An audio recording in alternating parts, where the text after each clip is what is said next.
नमस्कार दोस्तों, जय श्री श्याम। जैसा कि आपने थंबनेल देखा है, आज की वीडियो में हम बात करेंगे एक ऐसे एनओफओ के ऊपर जिसको लॉन्च करा है टाटा की एएमसी ने। अब अगर इसके हम नाम की बात करें तो एनओफओ का नाम है Tata Nifty India Tourism Index Fund NFO. अब दोस्तों इंडिया का ये पहला टूरिज्म इंडेक्स फंड है, इसलिए क्या है दोस्तों यहाँ पे आपको जो ग्रोथ देखने को मिलेगी वो काफी ज्यादा मिलेगी। दोस्तों उससे पहले आपके पास मौका था डिफेंस फंड में इन्वेस्टमेंट का। डिफेंस फंड की बात करें तो एचडीएफसी का डिफेंस था। दोस्तों एचडीएफसी का जो डिफेंस फंड है उसमें कंप्लीट जो एसआईपी है 22 तारीख से बंद हो जाएगी। उस पर मैंने कल वीडियो बनाया है, वो वीडियो आप वॉच कर लेना। अगर इन्वेस्टमेंट करना है तो 22 तारीख से पहले आपको इन्वेस्टमेंट वहां पे करना पड़ेगा, तो वो वीडियो के लिंक में डिस्क्रिप्शन में दे दूंगा, वो वीडियो वॉच कर लेना। तो दोस्तों डिफेंस फंड के बाद आपके पास जो सेकंड मौका बना है वो बना है इस एनओफओ में, जो निकाला है टाटा की एएमसी ने। अब दोस्तों यहाँ पे अगर आप इन्वेस्टमेंट करते हो तो फ्यूचर में आपको कितनी ग्रोथ देखने को मिलेगी, कंप्लीट ग्राफ्स के माध्यम से आपको बताएंगे।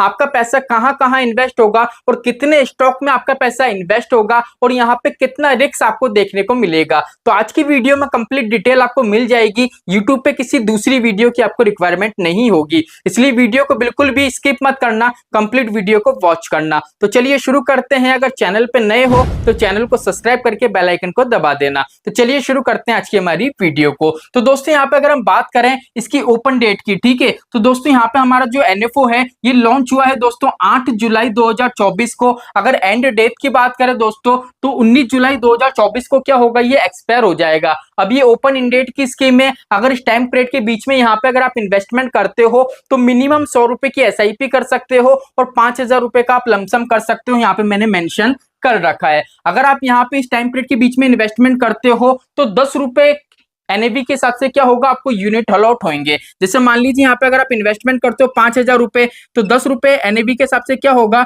आपको यूनिट अलॉट होंगे 500 यूनिट, ठीक है। तो इस हिसाब से यहाँ पे कंप्लीट कैलकुलेशन चलेगी। लेकिन क्या होता है, जब भी हम एनएफओ में इन्वेस्टमेंट करते हैं तो हमको जो यूनिट अलॉट होते हैं उसमें थोड़ा टाइम लगता है। इसलिए यहाँ पे देख लीजिए एएमसी क्या करती है, वो अलॉटमेंट की डेट भी बताती है कि भैया अगर इस टाइम पीरियड में अगर आप यहाँ पे इन्वेस्टमेंट करते हो तो आपको जो यूनिट हम अलॉट करेंगे वो यहाँ पे देख लीजिए 24 जुलाई 2024 यहाँ पे उन्होंने डेट दे रखी है। अब दोस्तों अगर हम बात करें इस फंड की, इस एनओफओ की, तो यहाँ पे देख लीजिए अगर आप इन्वेस्टमेंट करते हो तो आपका जो पूरा की पूरा पैसा इन्वेस्ट होगा वो दो तरीके से हो सकता है। पहली चीज तो ये 100% आपका जो पैसा है वो इक्विटी में इन्वेस्ट हो। अगर 100% इक्विटी में नहीं होता है तो 95% इक्विटी के अंदर होगा।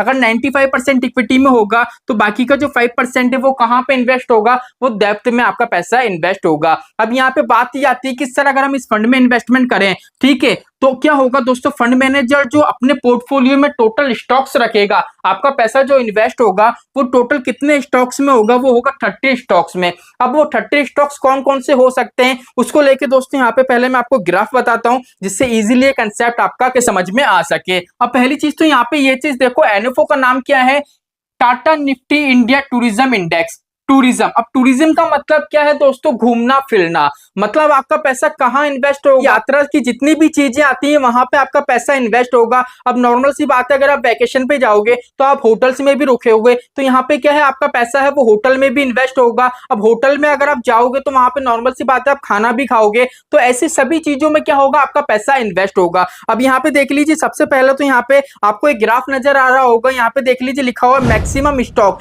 कितने हैं, 30। मतलब आपके पोर्टफोलियो में जो स्टॉक शामिल रहेंगे वो 30 स्टॉक शामिल रहेंगे। उन 30 स्टॉक के अंदर जो 5 टॉप स्टॉक्स हैं वो यहाँ पे देख लीजिए नाम देख रखा है और यहाँ पे वेटेज भी आपको देखने को मिल रहा होगा। यहाँ पे देख लीजिए पहला हमारा जो स्टॉक है वो है इंटरग्लोब एविएशन, ठीक है। सेकंड नंबर पे आता है इंडियन होटल्स, थर्ड नंबर पे आता है आईआरसीटी और चौथे नंबर पे आता है जीएमआर एयरपोर्ट्स। एंड पांचवें नंबर की बात करें तो पांचवें नंबर का हमारा जो स्टॉक है जो पोर्टफोलियो में शामिल हो रहा है उसका नाम है जुबिलेट फूड वर्क्स। अब यहाँ पे ये चीज देख लीजिए, यहाँ से आपको पता पड़ गया होगा, जैसा कि मैंने आपको बताया था आपका पैसा है वो होटल में भी लगेगा और जितने भी हमारे ट्रेवल से रिलेटेड चीजें हैं वहां पे लगेगा, और जो होटल्स वगैरह हैं, होटल्स में जो खाद्य पदार्थ है उन सभी में आपका पैसा इन्वेस्ट होगा। अब यहाँ पे देख लीजिए, यहाँ पे आपके सामने कुछ ग्राफ्स रखता हूँ, ये देख लीजिए। पहले तो अभी मैंने आपको जो टॉप 5 स्टॉक्स बताए उनके यहाँ पे ग्राफ आपको देखने को मिल रहे होंगे। अब इस ग्राफ के माध्यम से आपको ये पता पड़ेगा इनकी स्टार्टिंग से लेके अगर करंट में 2024 तक का अगर हम डेटा देखें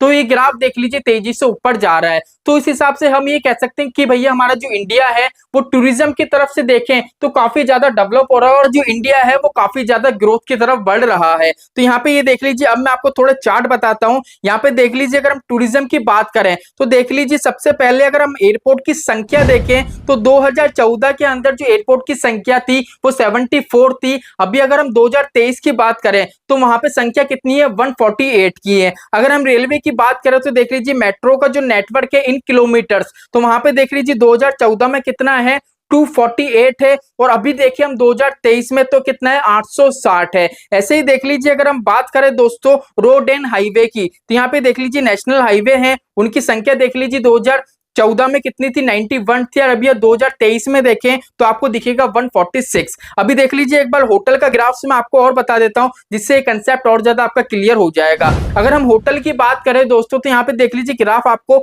ऊपर बढ़ता हुआ नजर आ रहा होगा। 2011 से लेके देख लीजिए 2024 तक का ये ग्राफ है। लेकिन यहाँ पे ये चीज देखो 2021 में है, आपको थोड़ा डाउन दिखेगा 34.4% से। 2021 में ये डाउन इसलिए देखने को मिल रहा है क्योंकि 2021 में एक बीमारी आई थी जिसका नाम था कोरोना। कोविड के टाइम पे क्या था दोस्तों, सब चीजें बंद थी, किसी प्रकार का ट्रेवल नहीं हो पा रहा था, इसलिए होटल्स वगैरह सब कुछ बंद थे। इसीलिए यहाँ पे क्या है दोस्तों, आपको थोड़ा डाउन देखने को मिल रहा है। अब यहाँ पे दोस्तों बात आएगी आपके दिमाग में कि सर अगर हम यहाँ पे हमारा पैसा इन्वेस्ट करते हैं तो नॉर्मल सी बात है दोस्तों, नॉर्मल सी बात है सर, हमारा जो पैसा है वो एक तरीके के सेक्टर में इन्वेस्ट हो रहा है, टूरिज्म से रिलेटेड जितने भी सेक्टर हैं वहां पे हमारा पैसा इन्वेस्ट हो रहा है। लेकिन सर खुदा ना खास्ता अगर फ्यूचर में कोरोना जैसे कोई बीमारी आ जाती है तो नॉर्मल सी बात है जितना भी ट्रेवल है, होटल्स वगैरह सब बंद हो जाएंगे। तो क्या होगा सर, हमारा जो हम इन्वेस्टमेंट है वो डाउन चले जाएगा। तो देखो पहली चीज तो ये, अगर कोविड की भी बात करें तो वो भी बिल्कुल परमानेंट नहीं था। देखो एक इनका पिक टाइम होता है, उस पिक टाइम पे आते हैं और धीरे धीरे डाउन हो जाते हैं।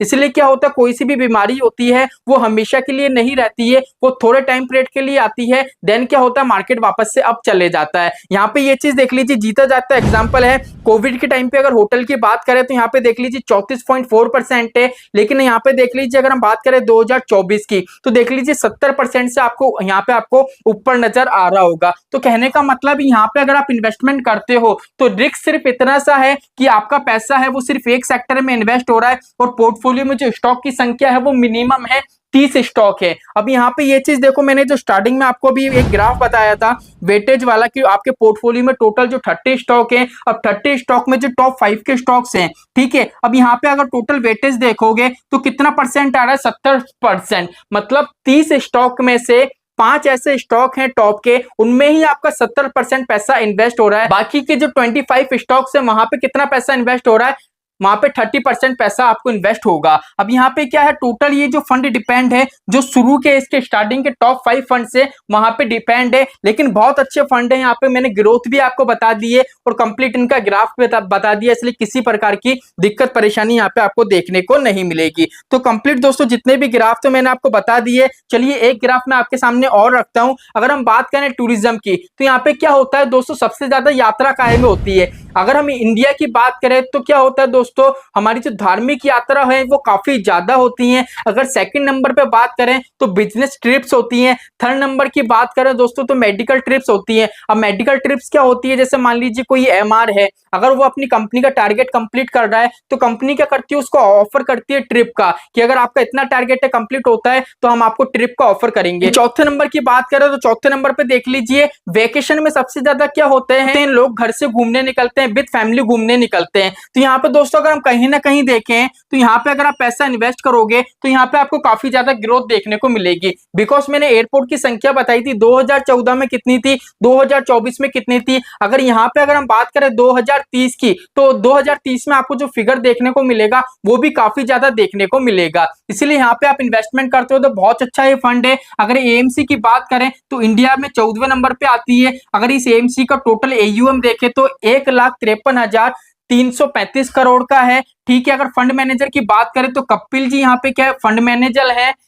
अभी क्या है दोस्तों, जो कपिल जी फंड मैनेजर हैं जो टाटा की स्कीम से, टाटा की 5 स्कीम में क्या है, ये ऑलरेडी फंड मैनेजर है। अगर इनके एक्सपीरियंस की बात करें तो इनको 19 साल का एक्सपीरियंस है, इसलिए फंड मैनेजर की भी किसी प्रकार की दिक्कत परेशानी यहाँ पे आपको देखने को नहीं मिलेगी। अगर इन्वेस्टमेंट करते हो तो यहाँ पे आपको जो एक्सिट लॉट लगेगा, अगर 15 दिन के अंदर अंदर अगर आप आपका पैसा निकालते हो तो 0.25% से क्या होगा, यहाँ पे आपको एक्सिट लॉट पे करना पड़ेगा। अगर इस पर्टिकुलर फंड की बेंचमार्क की बात करें तो Nifty India tourism total return index क्या है, इसका कंप्लीट बेंचमार्क आपको देखने को मिलेगा। तो पर्टिकुलर दोस्तों जितनी भी डिटेल थी यहाँ पे मैंने आपको बता दी है। अगर आप यहाँ पे इन्वेस्टमेंट करना चाहते हो तो इजीली इन्वेस्टमेंट कर सकते हो, बिकॉज क्या है ये काफी अच्छा मौका है, यहाँ पे आपको काफी ज्यादा ग्रोथ देखने को मिलेगी। तो चलिए आज के लिए इतना ही, मिलते हैं हमारी नेक्स्ट वीडियो में। जय श्री श्याम दोस्तों, जय श्री राधे।